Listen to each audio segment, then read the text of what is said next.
Hey Clayton, this is Dwayne. Just wanted to show you what I have and what's going on so far. My flyback power supply here, I don't have it grounded at the moment. I can if I want. Doesn't seem to matter too much. One hot lead's coming to this microwave diode here. Two capacitors in series. They're 1.2 microfarad each and 1200 volts each. So I got 0.6 microfarads there at 2400. I'm using my B&W coil for the moment because that's all I had to match some capacitors with. And I'm using a spark gap right now. I'm having some problems with the neons. I just can't seem to get the power transfer that I'm hoping for. One of these is actually a carbon, let me get in frame here. It's a carbon arc for gouging rod or whatever you want to call it. And the other one is just a carbide, like a burr for grinding, just the shank from it. I'm just going to fire it up and show you what I got. It math comes out to around 35 kilohertz, and I kind of verified that by shorting out my diode and just putting a voltmeter across here and tuning my supply here with the frequency control so I got the most voltage across the resonant tank. And that was just with a fluke across here, and then I just turned up the voltage here until I could get a good reading. I don't like to take any voltage readings with it arcing and stuff. I did have a amp meter in line here where I could measure my current, and I was around 6 milliamps, probably somewhere in that ballpark.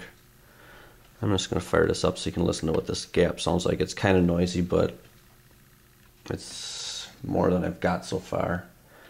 I'm going up here about 50% would be on these capacitors. I'm just doing a full wave, so it'd be half of 160, so about 80 volts on the bus. And I'm getting pretty good results coming back a little bit from there. So I'll just make this go here so you can see what's going on.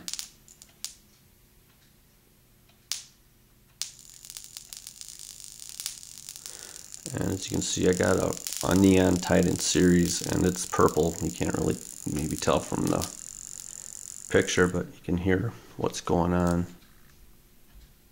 I gotta turn up the voltage a little bit yet. And I need spark gap, which I can control the gap on easier so it's not jumping all over the place.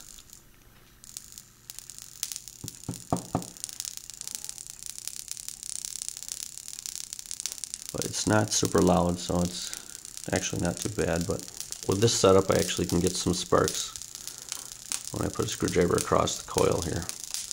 With the neons, I do not get anything. I have a 20K resistor and neon bulb, and same thing I had over here, but I'm just bypassing the resistors right at the moment. So basically just diode, capacitors, coil, spark gap, and spark gaps on the coil side.